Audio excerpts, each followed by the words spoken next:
Everyone, कैसे हैं आप सब। आई एम सॉरी, मैं काफ़ी अरसे के बाद कोई वीडियो अपलोड कर रही हूँ और नहीं मिलता टाइम, सच बता रही हूँ, क्या कर सकते हैं। मैं वेकेशन पर थी और मैंने कोशिश की कि मैं जब तक वेकेशन पे थी तब तक भी मैं थोड़ा बहुत काम करूँ यूट्यूब का, और फिर भी टाइम नहीं मिलता इतना ज़्यादा। एंड यू नो, जब हम दोबारा से अपने वर्क प्लेस पर आते हैं एक आफ्टर अ लॉन्ग वेकेशन, तो बहुत सारे काम आपके लिए पेंडिंग होते हैं। हालांकि मैं यहाँ पे ऑलरेडी अपने अपने हिसाब से एक रिलीवर सेट करके गई थी कि ये जो पर्सन है ये मेरे सारे काम कंप्लीट करेंगी मेरी एब्सेंस में, और जिस प्रोजेक्ट को मैं लीड कर रही हूँ उसकी जिम्मेदारी भी मैं किसी और को देकर गई थी। मैं अपने काम यहाँ लोगों में डिवाइड करके गई थी ताकि किसी पर भी बर्डन ना पड़े एक साथ, क्योंकि मैं तो ज़ाहिर सी बात है काफ़ी टाइम से कर रही हूँ, तो मुझे आदत है सारे काम एक साथ करने की। लेकिन अगर मैं अचानक से किसी को कोई रिस्पॉन्सिबिलिटी देती हूँ तो ऐसा नहीं होता ना कि वो भी इसी तरीके से सारे काम एक साथ कर लेंगे। तो मैं अपने काम जो है वो डिवाइड करके गई थी। फिर भी ऐसा होता है कि दिस इज़ फैक्ट, बहुत सारे काम जो हैं अभी भी मतलब पड़े हैं मेरे पास, पेंडिंग पड़े हैं और मुझे वो सारे कंप्लीट करने हैं। प्लस अगर सारे काम ख़त्म हो भी जाते हैं फिर भी एक चीज़ होती है ना, जब आप काफ़ी लंबे अरसे के बाद दोबारा अपने वर्क प्लेस पर आते हैं तो आपको एकदम न्यू फील होता है। मैं जब जिद्दा आई तब मुझे खुशी हो रही थी कि मैं दोबारा से जिद्दा आ गई, और काफ़ी अच्छा इन्वायरमेंट है यहाँ पर। ऐसा नहीं है कि पाकिस्तान मुझे बुरा लगता है, लेकिन आई लव जिद्दा क्योंकि मैं काफ़ी टाइम से यहाँ पर काम कर रही हूँ, तो मुझे खुशी हुई कि मैं जिद्दा दोबारा आ गई। लेकिन जब मैं अपने हॉस्पिटल में एंटर हुई तो मुझे ऐसा लग रहा था कि मेरा हॉस्पिटल पूरा चेंज हो गया है। जब मैं अपने क्लिनिक में एंटर हुई मुझे ऐसा लगा था सारी चीज़ें एकदम चेंज हो गई। मैंने अपने स्टाफ से कहा कि आप मुझे बताएं कि ये कोई चीज़, मतलब मैं उनसे बेसिक क्वेश्चंस पूछ रही थी और वो भी जो है वो सामने से हैरान हो रही थी कि ये मुझसे कैसे सवाल पूछ रही है। मैं उनको समझा नहीं पा रही थी कि मुझे एक्चुअल में ऐसा लग रहा है कि मैं किसी न्यू जगह पर आई हूँ।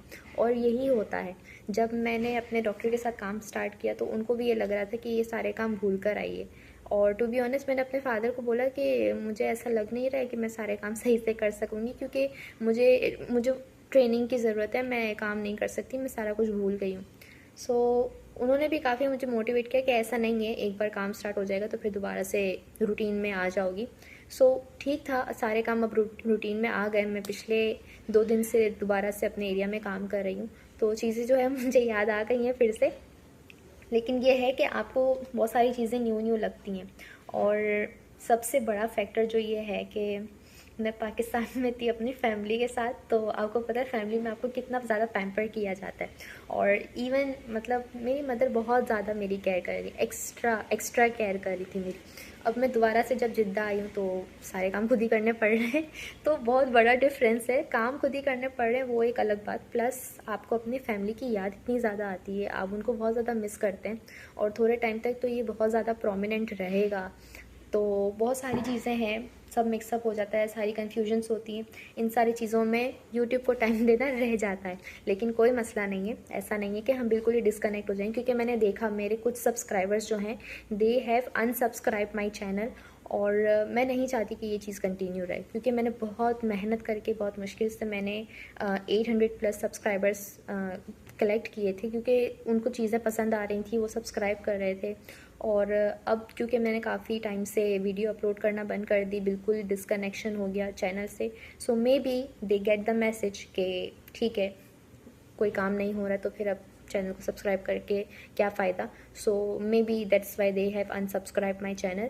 लेकिन कोई बात नहीं, हमें डीमोटिवेट नहीं होना है, हम अपने काम को कंटिन्यू रखेंगे। थोड़ा बहुत बीच में ब्रेक आ जाता है सारी अनसर्टेनिटीज़ की वजह से, क्योंकि लाइफ में कौन सी चीज़ कब आने वाली है, किस वजह से आपको एक काम को थोड़े टाइम के लिए रोकना पड़ता है, आपको नहीं समझ आता ना।